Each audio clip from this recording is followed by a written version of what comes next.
네, 마켓 A컷 심층 분석 시간으로 이어가 보겠습니다. 제가 오프닝 때 말씀드렸던 마켓 A컷에 대해서 조금 더 자세하게 전문가와 함께 시장 영향력 알아보는 시간이고요. 헤르메스탁의 하창원 본부장과 함께합니다. 안녕하세요. 네, 안녕하십니까. 네, 반갑습니다. 오늘 시장 너무 좋습니다. 할 말 많은데 네, 늦게까지 하셔도 될까요? 안 돼요. 네, 알겠습니다.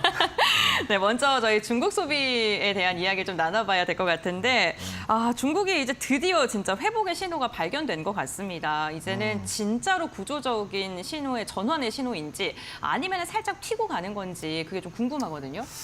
네, 뭐 이게 완벽하게 간다라는 표현이 사실 네. 좀 되게 조심스럽죠. 왜냐면 우리가 이제 이쪽 계열에서 뭐 한한령 해제라든지 뭐 그런 중국 소비가 좋아진다라는 얘기를 지금 몇 년째 하나요? 뭐 거의 8년? 그러니까요. 뭐 엄청 네. 길게 하고 있기 때문에 이게 거의 뭐 이제 양치기의 끝판왕, 거의 삼성전자 주가 안 오르는 것만큼 네. 그런 상황이기 때문에 좀 조심스럽기는 하지만 어쨌든 간에 계속 좋은 내용은 나와주고 있는 상황이에요. 금일 같은 경우는 뭐 이제 화장품 쪽에 대해서 또 좋은 얘기가 있었지만 저는 또 이제 중국 쪽에서 엔터 아티스트가 공연이 5,000명 이하는 그냥 이제 지방에서 허락할 수 있게 되는 저런 내용들이 좀 되게 중요하다고 보이거든요. 저런 내용들은 이제 구조적으로 이제 중국 쪽에서의 뭔가 수요가 늘어날 수 있는 부분들이고 또 중국 무비자 입국에 대한 부분도 단체가 이제 곧 진행이 됩니다. 그러니까 그런 내용들이 복합적으로 좀 작용되는 것도 있고요. 그다음에 중국 자체도 내수 소비를 키우기 위해서 되게 많은 노력을 하고 있거든요. 그래서 그런 내용들이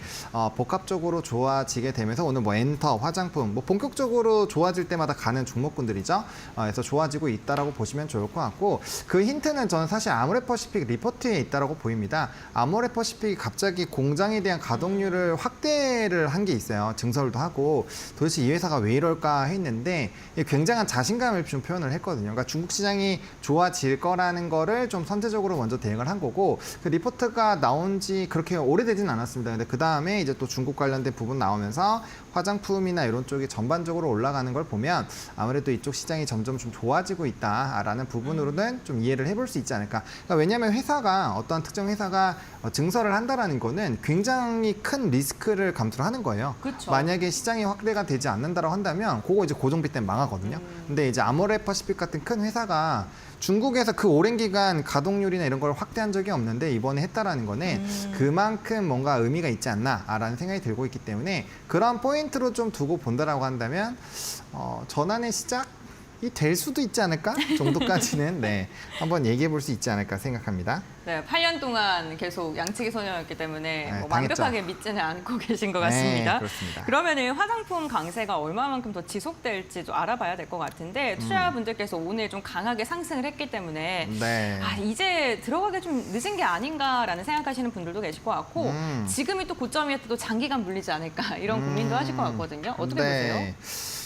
사실 근데 이게 오늘이 조금 전반적으로 다 가서 그렇지 네. 아모레퍼시픽은 이 간지 좀 됐어요. 이게 네. 4월부터 쭉 올라가고 있었거든요. 네. 그래서 지금 이제 벌써 한 2달 넘었죠. 그래서 꽤 오랫동안 가고 있었고 주가도 많이 올랐습니다. 아모레퍼시픽이 10만 원이 간당간당했거든요. 네. 거기에서 지금 벌써 14만 4,700원까지 올랐으니까 40%. 와, 많이 물론 올랐네요. 지수가 많이 올라오긴 했습니다만 네. 삼성전자 지수 올라도 안 오르잖아요. 그런 거에 대비했을 때 산업적으로 확실히 좀 기대가 있었다라고 볼 수가 있는 거죠. 그래서 뭐 저는 이런 종목군들의 추세 추종을 조금 더 해보셔도 괜찮을 것 같고 오늘 아마 전반적으로 이래서 그럴 거예요. 뭐 코리아나 이런 종목 보시면은 오늘 딱 이제 진짜 오랜만에 급등을 탁 했거든요. 근데 과거에 화장품 종목군들이 중국발 이슈가 있을 때 이렇게 급등을 하면 연달아 올라가는 경우가 있거든요. 이거 뭐 2019년에서 20년 넘어가는 초반에도 그렇고요. 이렇게 해서 연속성을 좀 갖는 경우가 있었기 때문에 오늘의 이슈 첫날이라는 관점에서 본다면 뭐 괜찮을 수도 있다. 대신에 그거는 있죠. 요즘에 워낙 빠르게 순환매가 나타나니까 다음 날 바로 간다라고 말 못해요. 왜냐면은 네. 그렇게 말씀드리면 단타 뽕 이렇게 하고 또 바로 나가실 거잖아요. 그래서 네. 그렇게는 말씀을 못 드리고 대신에 조금의 연속성을 가질 수는 있다. 그래서 만약에 불안하시면 너무 소형자 하지 마시고 뭐 아모레퍼시픽 같은 거 하시면 되잖아요. 우상향하고 있고 차트도 뭐 흐름도 괜찮고 수급도 괜찮기 때문에 뭐 그런 종목군들도 괜찮고 LG생활건강도 지금 밑에서 전혀 못 움직이고 있었거든요. 이거 과거에 150만 원 막 이랬었던 종목이 네. 170만 원까지 갔었던 종목이 지금 30만 원이에요. 물론 아모레랑 좀 차이는 있어요. 대신에 그래서 리포트 공부를 많이 하셔야 되겠지만 만약에 나 리스크 감소를 좀 하기 싫다라고 하시면 이런 종목군들 단기적으로 상승하는 거 정도를 한번 노려보시는 것 정도는 뭐 저는 괜찮을 것 같다. 이렇게 말씀을 드리겠습니다. 그리고 한국콜마 이런 건 어때요? 그렇죠. 그러니까 이제 뭐 이거는 이제 중국 쪽으로 만약에 믹스를 한 거고 네. 지금은 사실 코스맥스, 실리콘2, 네. 그다음에 이제 펌텍코리아 네. 이런 것도 있잖아요. 이런 애들을 해야죠. 그러니까 플랫폼.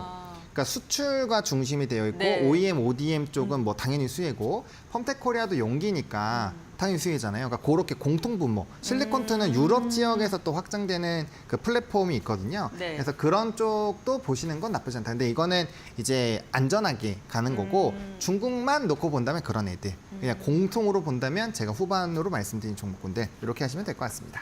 네, 알겠습니다. 화장품 관련 기업들 알아봤고요. 이제 화장품 잘 가고 뭐 엔터주들도 BTS 이제 완전체 컴백한다 이러한 이야기 나오면서 주목받고 있는데 중국과 관련돼서 우리가 어쨌든간 연관돼서 뭐 볼만한 것들 이제 한한령 해제에 대한 이야기도 뭐 많이 보도가 나오더라고요. 네, 근데 그 한한령 해제에 네. 대한 내용을 지겨워도 계속 봐야 돼요. 네, 분명 달라지고 있는 건 있거든요. 예를 들면은 우리나라 뭐 개그맨들이 가서 좀 공연한 네. 거, 그다음에 뭐 천태만상 부르신 분이 가서 이제 노래 부른 거 그런 것들 의미가 있거든요. 왜냐면 몇 년 동안 안 하던 걸 한 거기 때문에.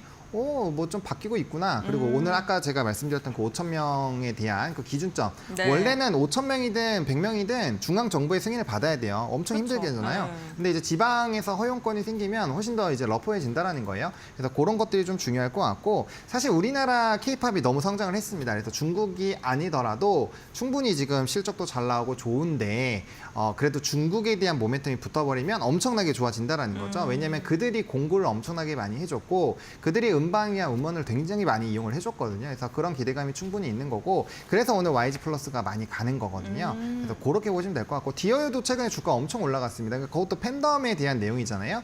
그래서 이제 그 디어유나 SM 같은 경우 특히나 텐센트와 연관이 있고 네. 거기서 이제 플랫폼 확대가 될 거기 때문에 디어유도 오늘은 안 오르지만 주봉이랑 월봉 보시면 주가 엄청나게 올라와 있습니다. 그래서 그런 이제 플랫폼과 연관되어 있고 팬덤과 연관되어 있는 종목군들을 좀 관심 있게 보시는 게 어떨까라는 생각이 있습니다. 네, 알겠습니다. 엔터주들에 대해서도 이야기를 해주셨습니다. 어쨌든 중국과의 연관, 텐센트와 연관이 있는 기업들 두 종목 얘기해 주셨으니까 참고해 보시면 좋을 것 같고요. 오늘 드디어 국내 증시 3천 넘었고요. 지금 네. 3,012까지 올라서 있는 상황입니다. 이렇게 증시가 상승할 수 있었던 게 결국에는 정부 정책 때문인 거거든요. 그래서 추경과 같이 정부가 계속해서 지원을 하면서 내수 회복을 위해 힘을 쓰고 있는데 사실 지금 3,000포인트를 넘어섰기 때문에 이미 지수에 좀 반영이 된 게 아닌가라는 불안한 마음도 있으실 것 같아요. 어떻게 보세요? 네, 당연히 반영이 되어 있죠. 반영이 안 돼 있으면은 여기로 못 오죠. 그쵸. 네, 못 네. 오는데 그거라고 생각하시면 됩니다. 저는 추경을 단순히 이제 소비를 돌게 하는 걸로 그냥 이해를 하셔도 되지만 그냥 돈을 푼다고 이해를 하시면 돼요. 코로나19 때 우리가 이제 3,300까지 갔다 왔잖아요. 네. 그때는 그냥 딴 거 없습니다. 그때 실적 안 좋았어요. 그때는 반도체도 없었고요. 그다음에 뭐 방산, 뭐 조선 다 실적 안 좋았어요. 그러니까 주력 산업군이라는 게 사실 거의 부재했었거든요. 근데 그럼에도 불구하고 3,300까지 간 거는 돈을 거의 무한대로 풀었습니다. 요번에도 마찬가지죠. 지금 저 민생 소비 쿠폰 돈 푸는 거예요. 스테이블 코인도 이제 현금 거래하면 다 그거 코인 그 국채 사는 거랑 똑같습니다. 그러니까 돈이 지금 어마무시하게 풀리고 있다라는 거예요. 그렇기 때문에 거래 대금도 뭐 엄청나게 터지고 거기에 따라서 지수도 좀 더 탄력적으로 가는 것도 있고요. 물론 그건 있죠. 상법 개정과 배당 분리과세라는 특히나 상법에 대한 기대감이 굉장히 크고 저번에 우리가 밸류업 지수 할 때 얼마나 잘 올라갔습니까? 그때도 네. 뭐 밸류업 지수가 진짜 이상하게 구성이 되어 있음에도 불구하고 그때도 2,800대 후반까지 갔거든요. 근데 지금은 상법 개정이잖아요. 훨씬 더 임팩트가 크거든요. 그러다 보니까 추가 상승은 나올 수 있다라고 보고 있고요. 저는 배당 분리과세가 되면은 지금보다 지수 10% 이상은 더 가야 된다고 봅니다. 그래서 지수 상방은 더 크게 열릴 수도 있고요. 말씀을 해주신 것처럼 불안하다라고 생각을 할 수밖에 없는 거는 2,200대부터 지금 3,000대까지 거의 스트레이트로 올랐어요. 너무 빨랐어요. 이렇게 올라간 적은 코로나19 때 빼고 없습니다. 예, 단연 없습니다. 그러다 보니까 당연히 좀 불안할 수밖에 없고요. 그때 수출입 데이터 반도체 이런 거 잘 나왔음에도 불구하고 가스라이팅해서 뺐거든요. 지금도 똑같아요. 지금도 사실 산업이나 이런 것들은 그때랑 크게 다른 건 없습니다. 왜 두세 달 만에 바뀌어봐야 얼마나 바뀌겠어요? 별로 바뀐 거 없어요. 근데 지금 그런 걸로 바뀌었기 때문에 불안하시다면은 익절 라인만 명확하게 정해놓으시면 될 것 같고요. 너무 저는 이제 3,000도 뚫었기 때문에 너무 지수에 연연히 하지 말자. 어차피 지수는 지금 이제 상법이 오픈되기 전까지는 저는 외국인이 안 나간다고 생각합니다. 그거 보려고 들어왔는데 그거 확인도 안 하고 나가겠어요? 사실상 어렵다고 보고 있고요. 그리고 이제 제일 확실한 거, 과거에 전쟁 이슈 있을 때 우리나라 완전 폭락했었잖아요. 우리나라 휴전 국가잖아요. 네. 그러다 보니까 영향이 큰데 이번에 반응이 거의 없었습니다. 그런 걸 보면은 확실히 지금은 좀 명확하게 보려는 뷰가 있구나라는 걸 보셔야 될 것 같고, 간밤도 미국도 별로 좋지 않았고 유럽도 안 좋았어요. 우리나라 가잖아요. 이거 우리나라 자체적인 이슈가 너무 크다라는 거죠. 그래서 그 결과값을 확인하기 전까지는 조금 편안하게 보셔도 괜찮지 않을까라는 생각입니다. 그러면은 지수를 볼 때가 아니다라고 했는데 뭐 봐야 돼요? 산업 봐야죠, 산업. 산업? 네, 지금 뭐 지수에 왜 연연을 합니까? 지금 네. 유동성이 이렇게 풍부한데, 뭐 예를 들면은 뭐 좀 지겨우시겠지만 조방변도 그렇고 원전도 그렇고 뭐 어마무시하게 올라갔잖아요. 그렇죠. 뭐 한두 달 사이에 거의 한 50% 이상 지금 기본으로 올라가고 있는데, 그렇기 때문에 지수에 별로 연연하지 말라는 거죠. 왜냐면 어차피 지수는 외국인의 수급이 큰 이탈에 나오는 것도 아니고, 지수를 볼 때는 어떠한 특정한 이슈가 생겨서 지수가 엄청나게 빠지거나 네. 수급이 대규모로 이탈돼서 내 방향성이 바뀌는지를 볼 때 보는 건데, 지금은 사실 뭐 계속 들어오고 있는 상황에서 굳이 지수를 막 볼 필요는 없다라는 거죠. 그렇기 때문에 산업적인 모멘텀, 그리고 이슈, 그리고 이번에 정책 모멘텀으로도 뭐 카카오, 네이버 카카오 가는 거 보세요. 걔네 그 회사들이 뭐 바뀐 거 있나요? 없어요. 정책에 따른 수혜로 가는 거잖아요. 그래서 정책주들 좀 관심 있게 보시면 좋을 것 같습니다. 네, 결국에는 뭐 정책주네요. 그렇다면 그 정책 관련된 것 중에 제일 많이 언급이 되고 있는 게 지역화폐 관련된 이야기입니다. 항상 뉴스 헤드라인에서 거론이 되고 있는데, 앞으로 더 갈지 아니면은 뭐 실적에 뭐 가장 먼저 반영될 거기 때문에 잘 가는 거다, 이렇게 해석도 있거든요. 어떻게 보세요? 근데 저는 지역 네. 화폐가 오늘 좀 급락이 많이 나오고 있거든요. 근데 좀 저는 많이 간 것 같아요. 이미 끝났다. 왜냐면 네. 자 보세요. 대표적으로 코나에 볼까요? 네. 14,000원에서 86,000원까지 갔습니다. 네, 많이 가지 않았나요? 네, 막 엄청 많이 뭐 올랐네요. 이게 뭐 회사가 네. 펀더가 막 6배, 7배 올라갈 네. 만한 게 있었나요? 없잖아요. 그래서 그런 것 같고, 지금 카카오페이 이런 걸로 넘어가는 게 결국엔 그런 이제 결제를 카카오나 네이버 쪽으로 하는 걸로 저는 생각을 하고 있거든요. 물론 네이버의 하정우 AI 수석이 들어간 것도 분명 AI 쪽에 붐을 일어내긴 했지만, 이게 지역 화폐라든지 스테이블 코인이라든지 진행이 되면 분명 트래픽이 높은 쪽에서 할 수밖에 없어요. 우리나라에선 대표적인 두 개 플랫폼이 네이버랑 카카오거든요. 그렇기 때문에 저는 그거에 대한 부분이 좀 더 부각이 되지 않았나라고 보고 있고요.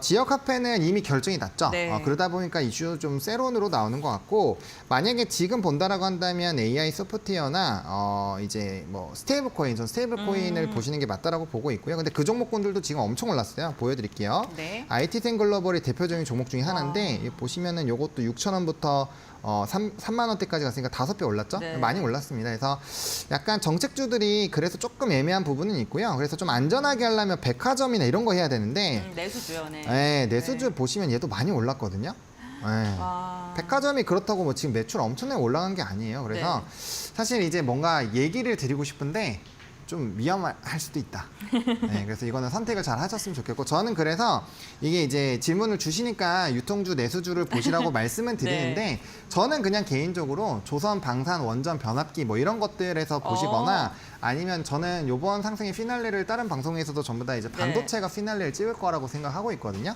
그래서 오히려 반도체 쪽을 조금 더 보시는 게 저는 괜찮지 않을까라는 생각이 있습니다. 그럼 반도체라고 했을 때 사실 결국에는 우리나라 뭐 네이버, 카카오 말씀해 주신 것처럼 삼성이나 SK거든요. 그렇죠. 네, 맞아요. 네, 그렇다면 관련해서 지금 본부장님께서 조금 더 보고 계신 쪽 역시 뭐 SK일까요? 네, SK가 단연 네. 뭐 좋기는 하죠. 근데 네. 저는 삼성도 결국엔 한 번은 가지 않을까 싶어요. 저는 근데 사실 제가 주식 방송 지금 한 13년 정도 하고 있는데, 네. 저 이렇게 지수 올라가는데 삼성전자 안 올라간 거 처음 봤거든요. 네. 맞아요. 근데 어떻게 이렇게 시장이 오르는지 참. 네, 한 번도 이런 적이 없었던 것 네. 같은데, 그래서 좀 이건 신기하다라고 보고 있고요. 일단 뭐 단연 실적, 뭐 PER 수준, 뭐 이런 것들 다 따졌을 때 하이닉스가 유리하기 때문에 하이닉스를 보시되, 저는 삼성전자도 굉장히 매력도가 필요가 있다라고 보고 있고요. 삼성은 원래 이제 기업에 대해서 좋게 코멘트가 별로 안 났는데 뭐 최근에 이제 모건스탠리도 그렇고 우리나라에서도 목표 주가 상향 나왔고요. 네. 점점 좋은 얘기들이 나오고 있기 때문에 결과적으로는 패시브 수급 들어오면서 이 종목이 한 번은 움직이지 않을까 해서 삼성과 하이닉스 좀 믹스하셔가지고 봐주시면 좋지 않을까라는 생각이 있습니다. 네, 알겠습니다. 오늘 하창원 본부장과 함께 중국의 소비가 살아나고 있다는 거, 국내 역시나 소비를 살리기 위해 힘을 쓰고 있다는 거, 그리고 지수의 반응까지 한번 이야기를 자세하게 나눠봤습니다. 오늘 좋은 인사이트 많이 얻어가셨길 바라면서 본부장님과는 여기서 마무리하겠습니다. 고맙습니다.